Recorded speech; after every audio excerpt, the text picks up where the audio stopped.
All right. This is Tyler Richardson, and I'm going to be talking about this addressing the mounting challenges of bring your own device by the Avasian staff from 2019.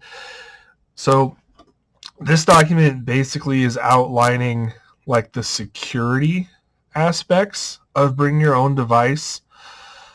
Um, and I'm just going to kind of go through the sections here and talk about it and say what I think and kind of paraphrase what it's saying, because I'm going to be honest, this article is a little dense and uses a lot of uh, terminology that's more on like the back end for these sort of programs. So the biggest thing they talk about is in this paragraph here, they talk about end users experience, making sure that whatever they're doing on the device is personal but is also secure. And the big component that they talk about throughout this article is having like identification cards, specifically like cards with RFID chips or specific digital tracking chips in them that you can sort of like log in with that's specific to you. Then when we come down here and talk about interoperability and authentication, that's where it's talking about making sure that you are you and the person accessing the information or using the device is who they're supposed to be. And they say while passwords are okay, they're easily crackable. Things like PIN numbers and tokens are all good, but they're not quite as secure as they would maybe want them to be. And so they want to include biometrics. So that's like using your thumbprint or your fingerprint to sign into your phone, or like on the S20 that I have, or on the new Apple phones or iPhones, you can use your eyes and your facial tracking in order to sign in. So they're saying integrating that along with a key card or a token or something along those lines is the best way to make sure everything is secure and safe. We'll go down to the next section. This isn't going to be a super long video, but so using the high quality user experience, basically what they're saying is you want to make a system wherein you can use your identification object, like your token or your ID card, to be able to sign into whatever you're doing, and then use that across platforms within that system.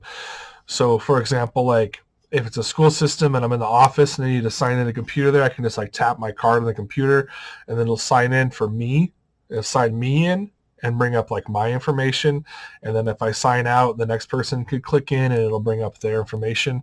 And I could do that on the computer in my room. If I need to sign in the copy room to do something, I can just kind of bop it. We have those kind of cards, those ID cards currently in my school that we use to sign into like the copy machine and to let us in the door. And so they're talking about making a system where that's fully integrated, where you use that tool to sign into a lot of things. Another cool thing that they talk about on here is using a sleeve for smartphones and tablets, which basically it's like you would put your device into the sleeve and then like sign in on it. And then that would show like it would be secure on that device because that sleeve knows that you're the person that it's okay to sign into, so you can access information that way.